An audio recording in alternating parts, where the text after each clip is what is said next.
মেয়েকে নিয়ে হাসি মুখে কলেজে যাচ্ছি। আসলে ভিতরে ভয় আতঙ্ক তো অবশ্যই আছে, তারপরও মেয়েদের সাহস দিয়ে নিয়ে যেতে হয়, আবার গিয়ে আবার নিয়ে আসতে হয়। সাংসারিক যত কাজই থাকুক, মেয়েকে কখনো আর একা হাতে ছাড়া যাবে না। পারিপার্শ্বিকের যে অবস্থা, দৃষ্টান্তমূলক একটা কঠিন বিচার না হলে এই ধরনের লোকরা কখনো থেমে থাকবে না। মা, বাবা, ভাই, বোন সবারই আছে, তো কেন যে এরকম করে কে জানে। দিন শেষে আমরা কেউ নিরাপদ নেই, একদমই নেই। বৃদ্ধ মা যেমন নিরাপদে নেই, দাদি নেই, তেমন কচি বাচ্চা ছোট সোনামণিরাও কোনো নিরাপদে নেই। এই হলো আমাদের দেশ। সমস্ত ধর্মগুরু বিভিন্ন ধর্মের বিভিন্ন ভাষায় বয়ান করেন ছেলে মেয়েদের পরিবারদের নিয়ে সুশিক্ষায় শিক্ষিত করবে সব ধর্মে, কিন্তু কোথায়? সবাই যেন আমরা নির্যাতিত, একই আকাশের ছাদের নিচে এক একভাবে। এইটা মেনে নেওয়া যায় না। কতটা কঠোর আইন হলে এগুলোর দমন হবে জানি না। মেয়ে হয়ে জন্ম হওয়া কি পাপ? শুধু কি মেয়ে? সেখানে বাদ যায় না ছেলে, যায় না পশু। তো বিকৃতি রুচির মানুষগুলোকে আল্লাহ পাক কবে শাস্তি দিবেন জানি না। মানুষের যে আইনে শাস্তি আছে, সেইটাও তো আইন শৃঙ্খলা বাহিনী ওইভাবে দিলে আর এতটা বেড়ে যেত না, যদি কঠোরভাবে নিরাপদভাবে এইভাবে সহায় হতো সবার প্রতি। কি বলবো, সহায় টহায় বুঝি না।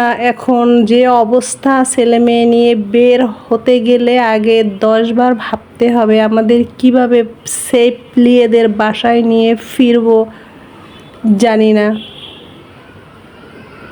জীবনটা দুর্বিষহ হয়ে গেছে। ছেলে মেয়েকে বলতেও পারা যায় না যে এভাবে চলো ওভাবে চলো। হাসি মুখে ওদের সাথে সময় দিয়ে ফিরে আসতে হয় ঘরে। ঘরে এসেও দেখি পোষ্য সোনার সেও স্বাধীনভাবে দিন যাপন করছে, অথচ আমার মেয়ে কলেজে থাকে, আমি স্বাধীনভাবে বাসায় নিয়ে আসতে পারি না। এই যে চাপা কান্না, এই যে কষ্ট, আমি কাকে বুঝাবো? কোন মানুষকে বুঝালে এভাবে হবে? যাই হোক প্রিয় ভিউয়ার, সকালবেলা অতটা সময় পার করে বাসায় এসে একটু খাওয়া দাওয়া নিয়েছি। আরও তো পরিবার পরিজন আছে, তাদের নিয়ে একটু ফলমূল ডিম রুটি নিয়ে খেতে বসে গেছি। সঙ্গে শশাও নিয়েছি। যেই গরম, এই গরমে তো খেতে হবে একটু পেট ভালো রাখার জন্য। রান্না বান্না সবার চাহিদা অনুযায়ী করি, চেষ্টা করি নিজেও খুশি থাকার। যতটাই পারিপার্শ্বিক হোক না কেন, ছেলে মেয়ের সামনে এগুলো বলা যাবে না। ওদের হাসি খুশিতে ভরিয়ে ওদের জীবন এগিয়ে নিয়ে যেতে হবে। দিন শেষে আমরা আসলে মানুষ, আমাদের সবার ভিতরে মনুষ্যত্ব নেই, আবার কিছু এখনও বেঁচে আছে বলে আমরা বেঁচে আছি। মনুষ্যত্ব বোধ আছে বলেই আমরা এখনও অনেকে বেঁচে আছি, না হয় ওদের মতো সবাই হয়ে যেত। সাংসারিক কাজকর্ম, সকালের নাস্তা কিছু কিছু হয়েছে, কিছু বাকি আছে। আর কাপড় চোপড় ওয়াশ করে নিচ্ছি। ও মা ওয়াশ করতে গিয়ে আমার চোখের চশমা পড়ে গেছে ওয়াশিং মেশিনে। এখন এইটা তুলে দিব, কাপড়গুলো তুলে নিয়ে তারপরে অন্য কাজে যাব, রান্না বান্না। এই আর কি। জানি না আপনারা কে কোথার থেকে দেখছেন। আপনারা ভালো থাকবেন, ছেলে মেয়ে মা বাবা ফ্যামিলিদের একটু সুরক্ষা দেওয়ার চেষ্টা করবেন, চাইবেন নিজের হাতে দৌড়ে নিয়ে বাসায় ফিরে আসতে।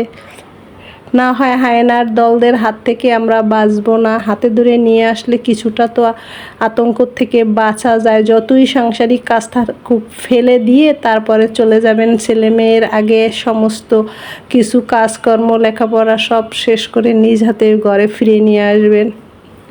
কোথাও আমরা সুরক্ষিত নেই। যাই হোক প্রিয় ভিউয়ার, সজনে ডাঁটা আলু দিয়ে মাছের মাথা দিয়ে রান্না করব টক ডাল, টক পাতা দিয়ে এই গরমে মুখরোচক খাওয়া দাওয়া। আর করব একটু সামান্য মুরগি, আর করব একটু মাছ। এই সব মিলিয়ে মিশিয়ে রান্নাবান্নার আয়োজন চলছে। আর মনের ভিতরে আতঙ্ক থাকছে। এই মেয়েটা ফিরে এসেছে ঘরে, এখনও ছেলেটা ফিরেনি ঘরে। আদৌ সুরক্ষিতভাবে ফিরবে সেই আশায় দিন মায়েদের বুক বেঁধে রাখি। আমরা কি করব জানি না। শুধু কি শহর, গ্রাম, অঞ্চল সব জায়গায় আতঙ্ক আতঙ্ক আতঙ্ক নিয়ে কতটা দিন বাঁচবো? মেয়ে হয়ে কি আজন্মকাল পাপ করে গেছি? পৈশাচিকদের হাত থেকে কিভাবে বাঁচবো?